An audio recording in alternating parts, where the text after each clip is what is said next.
This is one of the very first compositions I ever wrote.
So, I wrote a little bit of music here and there in high school, but I didn't take music composition seriously until my junior year of undergraduate school back in 2018.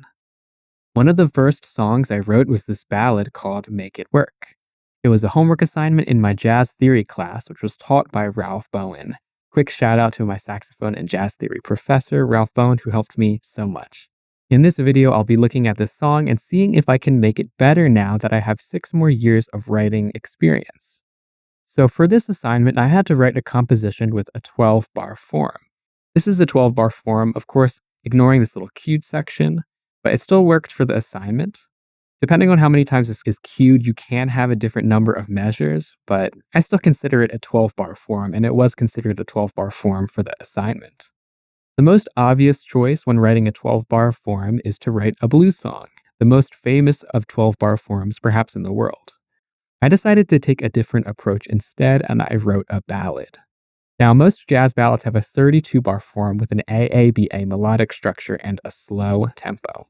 With such a long form and slow tempo, though, it can take forever to get to the end of a song. So it's pretty standard for a ballad to have only one chorus of solos, unlike a medium-tempo swing song which can have 8 or more choruses, depending on the size of the ensemble. Some examples of jazz ballads with a 32-bar form and slow tempos include Body and Soul, My One and Only Love, In a Sentimental Mood, and my favorite, Darn That Dream. After a chorus of solos, a band will usually skip the melody in the first 2 A sections and go straight to the bridge so that the ballad doesn't drag on for too long. But one famous ballad that breaks this pattern is Horace Silver's song Peace, which only has 12 measures instead of the typical 32. Because of the smaller form, you don't need to work around a long melody by skipping to the bridge on the head out. It also gives multiple opportunities for soloists to solo. Peace was my inspiration for this song. Talking about the title of the song, I wrote this ballad for all those moments in life where we have to soldier on despite being in a terrible situation. While I was in university, I was dealing with severe health problems, and all I could do was try to make it one day at a time. That's the backstory behind the title, Make It Work. I thought it was a good title at the time, but looking at it now, I kind of cringe. If you have a better idea for a title, please put it in the comments below. So this is the composition that I submitted for class.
Overall, I like it. It's not too bad for being one of my first serious compositions.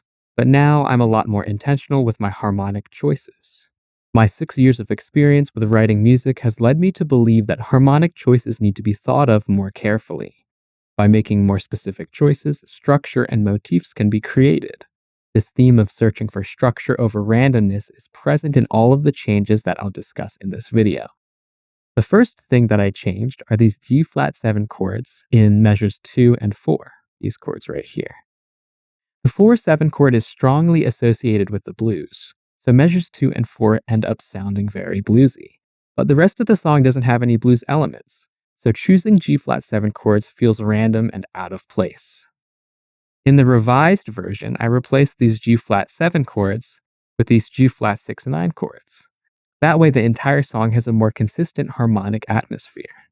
Let's compare the differences. Here's with the G flat 7.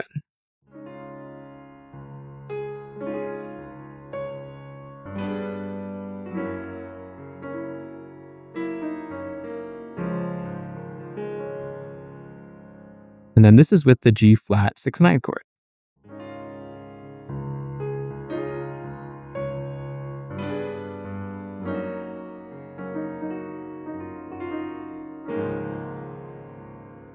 Another thing I added were chord inversions. My original composition didn't have a single chord inversion because I didn't start experimenting with them until later in my compositional journey. In case you don't know what a chord inversion is, it's when you rearrange the notes of a chord so that the root note is no longer the bass note. For example, this C chord here has a C note in the bass, making it a root position chord. However, if I make the bass a G, the chord inversion, specifically a second inversion chord. One way to use this compositional technique is to control how resolved a chord feels. A chord is most resolved when in root position. While there can be multiple root position chords in a key, there can only be one root position tonic chord, because this chord uses the key of the song or section as its bass note. So out of all the possible chords in a key, that root position tonic chord sounds the most stable. In a way, it represents home. This song is in the key of D flat, noted by the first chord here. In my original version of this song, the D flat chord in root position appears in measures 1 and in measures 3. In a good story, the protagonist embarks on their journey from home, goes on an adventure far away, and then returns back home. Following this metaphor, in my original version, I have the protagonist start at home in measure 1.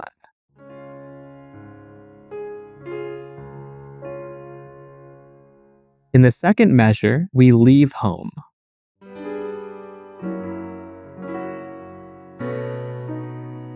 In that third measure, we go back to home again.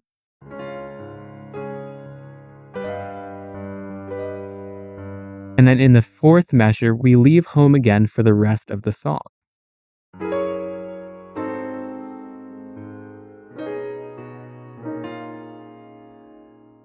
This makes the song sound like it begins, resolves, and then begins again. I think now I can write a better story.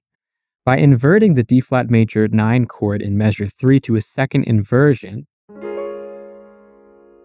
it makes the chord in measure 1 more special. Here's how the revised version of the first 4 measures sounds.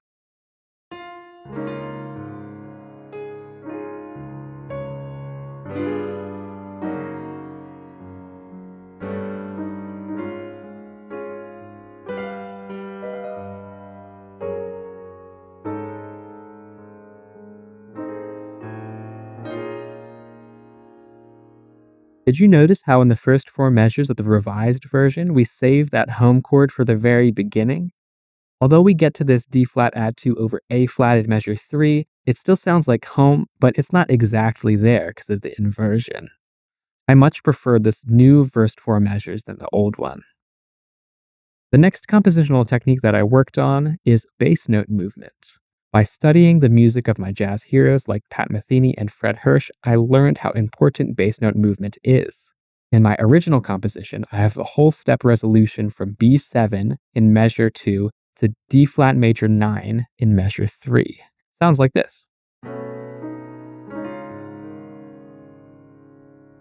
This resolution sounds fine. However, if you look at the revised version of my song, since the bass note in measure 3 is now an A flat, there is a whole step between the G flat 6/9 and this A flat note in the bass. This is the perfect opportunity to have a chromatic bass line. By replacing the B7 chord up here with a G7 sharp 11 chord down here, there's this beautiful upward chromatic movement that goes from G flat to G to A flat. To me, half-step resolutions are sweeter than whole-step resolutions. All right, now let's compare old with new.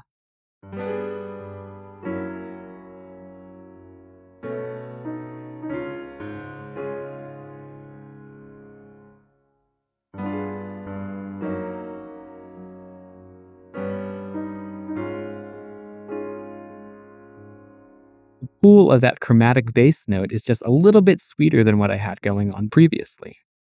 Another example of the same compositional technique can be found at the end of measure 4. Originally, I went from the A flat 7 to the B 13 and then to B flat minor 7 in the next measure.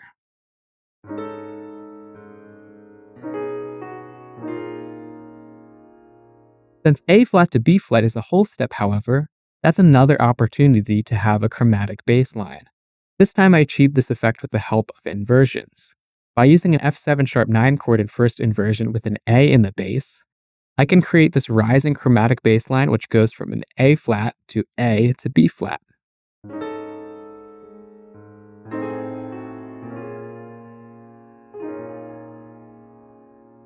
Now that this movement has happened twice, once here and once here, it's no longer a random choice, it's a motif. Let's compare once again.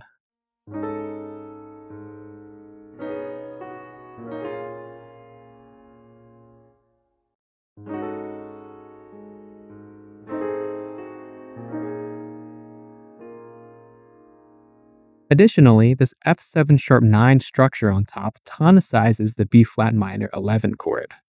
If you're interested in tonicization, check out my video on the subject. But basically, when you approach a chord from its 5/7 chord, it creates the feeling of a new key center and a stronger sense of resolution. With the chromatic bass movement and the tonicization, this F7 sharp 9 chord creates a stronger resolution on two accounts versus the weaker B13 to B flat minor 7 resolution.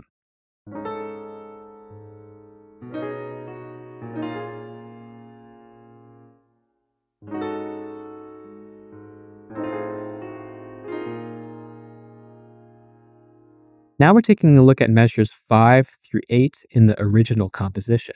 These next four measures sound like this.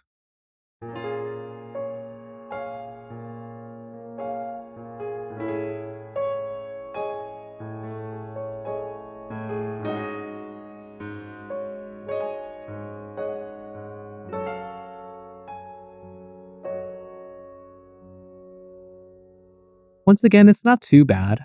However, I missed an opportunity to have a constant harmonic structure. After listening to music with pedals like John Coltrane's tune Naima, which has an unchanging bass note, and music like Robert Glasper's, which often features an unchanging top note, I've learned to look for opportunities in which I can create constant harmonic structures. I just love how the shifting chords recontextualize a constant pattern which glues the whole progression together. In my revised version of the song, in measures 5 to 7, I'm able to create a three-note structure of F, E flat, and D flat.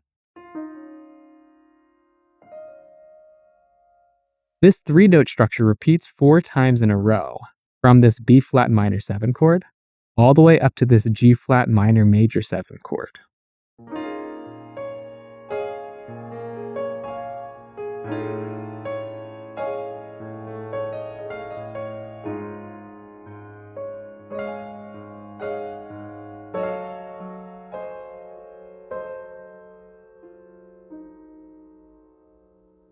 Once again, being more intentional when making harmonic choices creates a greater sense of structure and a lesser sense of randomness. Another compositional technique which I have worked on is the use of subtle shifts in colors. This technique is especially powerful when a single note changes at a time when passing from one chord to the next. The results of this technique are subtle half-step or whole-step lines moving through a series of chord changes. Originally, I had this G-flat minor major 7 sound take up most of the measure in measure 8 of the composition. However, I missed the opportunity to have more sophisticated inner voice movement with this series of chords. G-flat minor major 7, the G-flat diminished major 7, the G-flat diminished 7.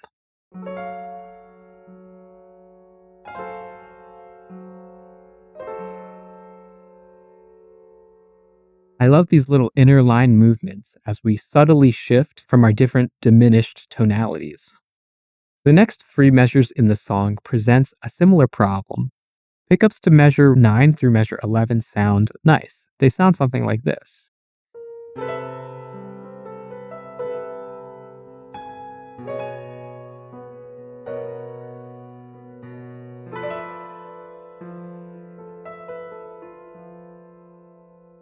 However, I missed another opportunity in which I could have a consistent harmonic structure. By altering the extensions in these chords, I can have a two-note structure this time, A and B, be present in these three measures. There are other benefits, however, than just sounding cool. Nowadays, I try to place the moments in which a lot of colors change more intentionally. If every chord represents a drastic change in color, these changes in color become less special. Let's listen to the revised version.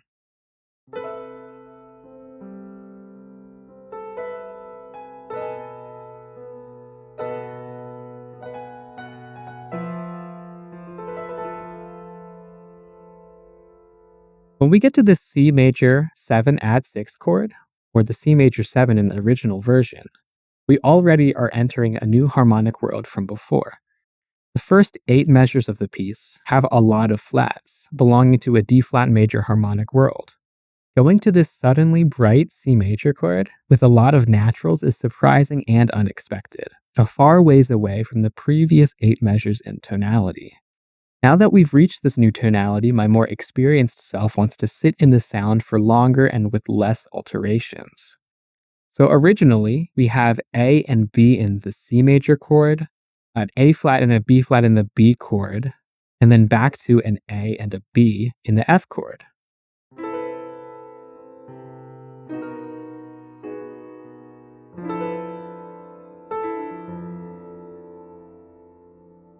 All of this change sounds way too random, but by altering the extensions to maintain more consistent tonalities and a constant harmonic structure, the last 4 measures start to sound like they really belong with each other. Let's take a look at the changed version.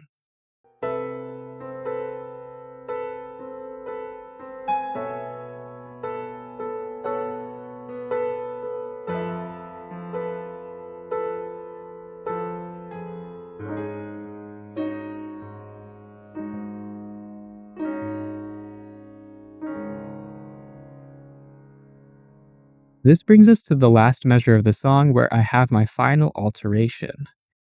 Originally, the last chord before our resolution home is this A flat 7 sharp 5 chord. Why did I choose this chord? Well, I chose it simply because the dominant 7 sharp 5 chord used to be my favorite type of dominant chord. Now, looking at this section, 6 years later, my song first goes to the question of which tension is the most consistent with the harmonic world that I created in the song. There is one outside note in particular that appears many times throughout. It's the A natural, the flat 13 in the key of D flat. So we have it in the F7 in the bass and the third degree of it. We have it here in the root with this A major 7 sound. We've got it in the minor third in all of these G flat minor or diminished chords. We have the add 6 on the C major 7. It's the flat 7 in the B7 sus4 and B7 chord. We have it as a major third here. And so with all of these representations of A being the consistent outside tonic note, it makes sense then to get to this very last chord here and also use A. It's all about creating that consistency within the harmonies. An A flat 7 sus4 flat 9 chord has that A in it.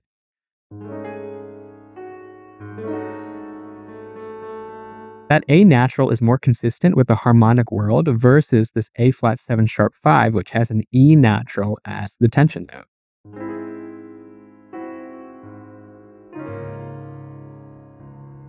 Verses.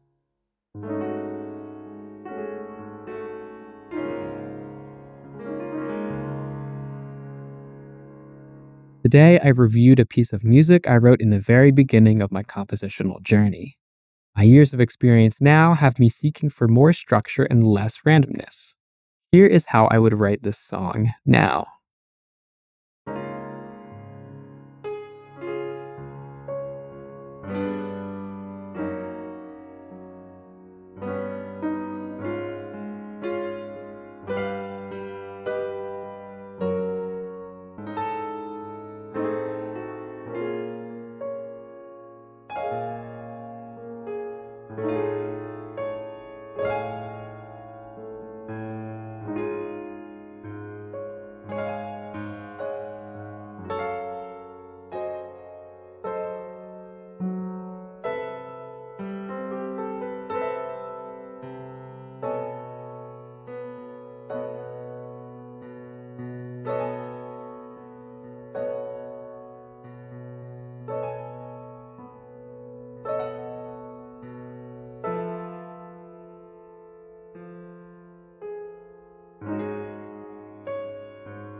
If you learned something new, give the video a thumbs up and subscribe to the channel. If you want to watch another video, you can take a look at my tonicization video where I talk about tonicization in greater detail.